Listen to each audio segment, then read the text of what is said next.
In the heart of Boston stood the tallest and most luxurious residential building in the city, Beacon Crown Tower.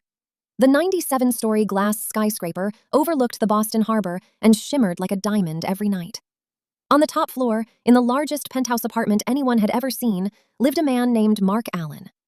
Mark Allen was 42 years old, wealthy, and mysterious. No one knew exactly what he did for a living. Some said he was a retired tech billionaire. Others believed he had once worked for the government. But the strangest rumor was this. Every night at exactly 2:13 a.m., a single light turned on in the highest room of Mark Allen's penthouse, and no one was ever seen entering or leaving that room. The penthouse no one understood. Mark's apartment was unlike anything in Boston. It had a private elevator, an indoor garden with rare plants, a library with thousands of ancient books, a hidden observatory, and one locked steel door at the very top level. Even Mark's housekeeper, Mrs. Collins, was forbidden to enter that room. "Never go upstairs after midnight," Mark told her. She thought he was joking, until she heard footsteps above her one night, heavy footsteps, but Mark was asleep in his bedroom. The first strange event. One stormy October evening, the entire city lost power, but Beacon Crown Tower remained lit. Residents looked up and saw only one glowing window, Mark Allen's mysterious top room. At 2:13 a.m., a blinding blue light burst from the penthouse and shot into the clouds. The next morning, Mark appeared pale and exhausted. His hands trembled, and for the first time, he asked the building manager a strange question. "Has anyone asked about my father?" The manager was confused. Mark's father had been declared dead 25 years earlier. Mark's childhood secret. When Mark was just 12 years old, he lived with his father, Dr. Samuel Allen, a brilliant scientist. Samuel worked on a classified project involving electromagnetic frequencies and time communication.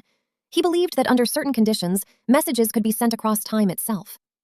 One winter night, Samuel disappeared from his laboratory. No body was ever found. Only one note remained. "When the signal returns, I will come back." Mark spent the rest of his life trying to understand what his father meant. The machine in the locked room. Inside the forbidden room at the top of the penthouse stood a massive machine.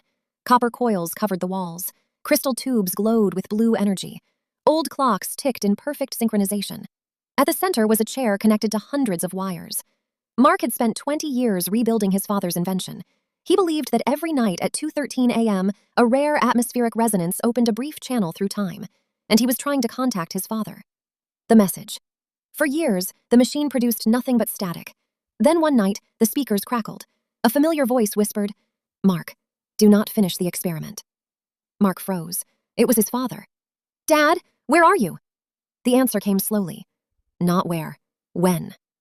Samuel explained that the experiment had worked. He had been trapped 25 years in the future, but the future he saw was devastating.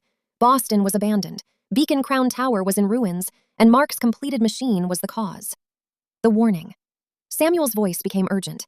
"If you activate the final sequence, you will tear open a permanent rift." Mark stared at the control panel.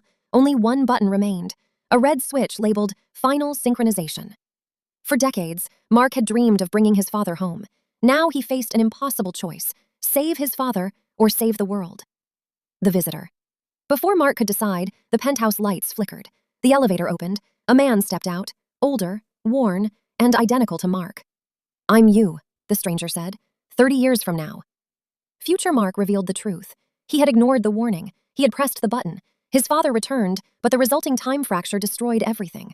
Future Mark had escaped through the collapsing timeline to stop his younger self. The final decision. At 2:13 a.m., alarms blared. The machine powered up automatically. Energy surged through the room. Samuel's voice echoed one last time. "Son, let me go."